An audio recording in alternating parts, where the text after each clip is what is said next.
की याला ज्या वेळेस निवळ बाबा हनुमानजी नाव घेतला तर याचे 30% दुःख दूर होते. जर एक ज्योत लागली घरी तर याचे दुःख किती दूर होतील.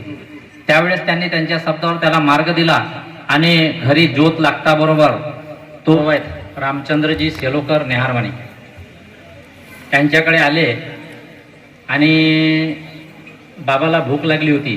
त्यावेळेस त्यांच्याकरता पोहे वगैरे बनवण्यात आले. पोहे बनवण्यात आल्याच्या नंतर आमच्या मामीने पोहे आणून दिले. त्यावेळेस त्यांना प्रेग्नन्सी पिरियड होता.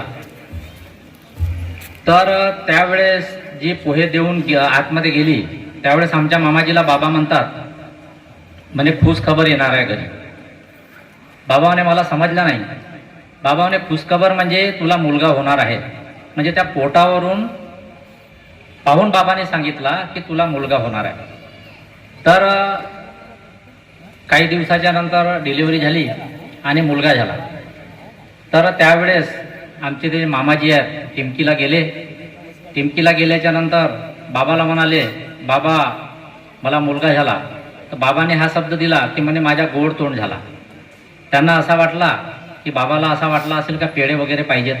ते पेढे घेण्याकरता गेले आणि बाबाला पेढे दिले. बाबा म्हणे अगं मला पेढ्याची गरज नव्हती, तू निवळ खुशखबरी सुनावलास ना, मला खुशखबरी झाली ते म्हणून माझ्या गोड तोंड झाला असा मी तुला बोललो.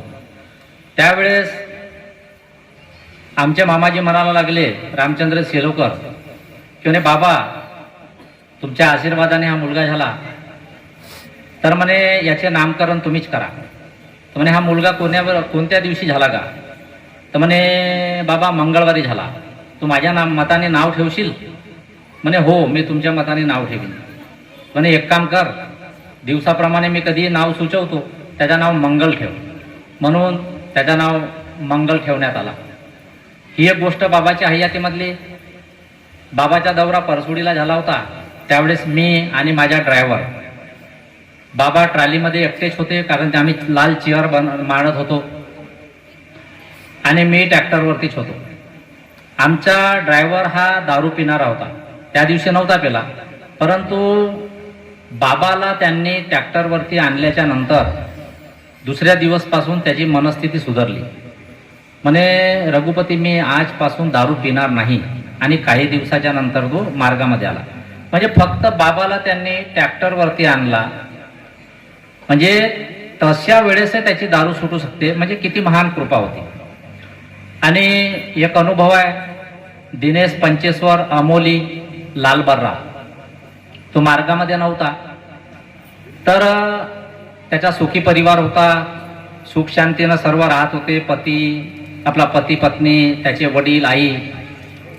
गृहस्थी करता पैसा जमा करणे, पैसा कमावून आणणे आणि आपल्या परिवाराला देणे, बायकोजवळ देणे असा सुखी परिवार होता. सुखी परिवार असल्याच्या नंतर काही दिवसांनी त्याच्या बोटाला त्रास झाला आणि हातापायाचे बोट गळणं सुरू झाले. हातापायाचे बोट गळणं सुरू झाल्याच्या नंतर त्याच्या अंगाची वास यायला लागली. त्यावेळेस अंगाची वास येत होती. त्या वास येत असल्यामुळे त्याला पत्नीने सोडून दिला आणि जे घरचे त्याचे आई वडील होते त्यांनी त्याला घराच्या बाहेर जो कोठा होता त्या कोठ्यामध्ये ठेवला. त्या कोठ्यामध्ये ठेवल्याच्या नंतर त्याची दुर्गंध एवढी येत होती की घरचे लोकही त्रासून गेले होते. आजूबाजूला त्याची दुर्गंध येत होती. मग त्याला बिलकुल बाहेर हाकलण्यात आले.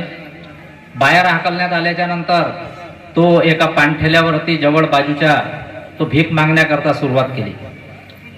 एक दिवस त्याचा मित्र त्याला भेटण्याकरता आला त्याच्या घरी आणि बोलला की म्हणे दिनेश कुठे आहे. माहीत नाही म्हणे त्याला असे त्रास झाला होता. आम्ही घरातून हाकलून दिला. अचानक तो त्या गावचा जवाई होता. अचानक तो त्या रस्त्याने जात असताना त्याला तो दिनेश पंचेश्वर घोंगडा पांघरून दिसला. तरी त्याने आपल्या मित्राला ओळखला. मित्राला ओळखल्याच्या नंतर अरे तू दिनेश आहेस ना. अरे तू हो तू माझ्या मित्र आहेस पण तू दूर आहे कारण सर्व जे आपले संसारातले जे लोक आहेत त्यांनी माझ्याकडून मोह मोडला आहे म्हणून तूही माझ्याजवळ राहू नको येऊ नको नाही तर तुलाही माझा जो रोग आहे हा तुलाही लागेल. त्यावेळेस त्याच्या मित्राने मला रोग लागेल की का लागेल असे काही विचार नाही केला. तो मार्गामध्ये होता. तर म्हणे माझ्याजवळ काही पर्याय नाही म्हणे, आता औषधी उपचार काही करू नाही शकत मी, कारण पैसे नाही आहे. तर तू एक काम कर, फक्त बाबा हनुमानजी म्हण. त्यांनी बाबा हनुमानजी म्हणण्याकरता सुरुवात केली. त्याच्या 30% अंगाची जी आग होती ती दुरुस्त झाली. तर अंगाची आग दुरुस्त झाल्याच्या नंतर म्हणे तू एक काम कर, मार्ग जर घेशील तर तू दुरुस्त होऊ शकतेस. तर मार्गदर्शकाकडे गेले. मार्गदर्शकाने सांगितलं की म्हणे एकट्याला हा परिवाराचा मार्ग आहे, मार्ग तुला मिळणार नाही.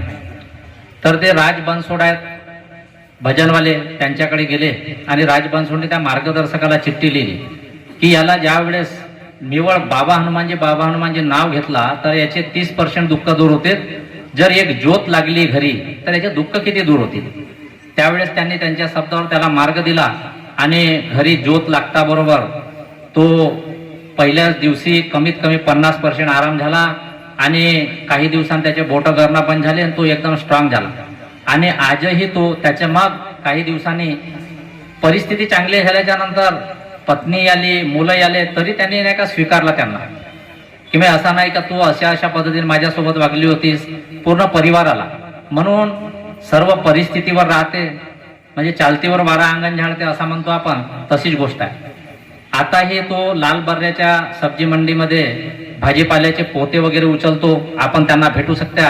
अशा प्रकारे आपली बाबाची महान कृपा आहे, त्याला सर्वांनी जपावं. मी सुद्धा जपीन. एवढे बोलून मी माझे मार्गदर्शन समाप्त करतो. सर्वांना माझा नमस्कार.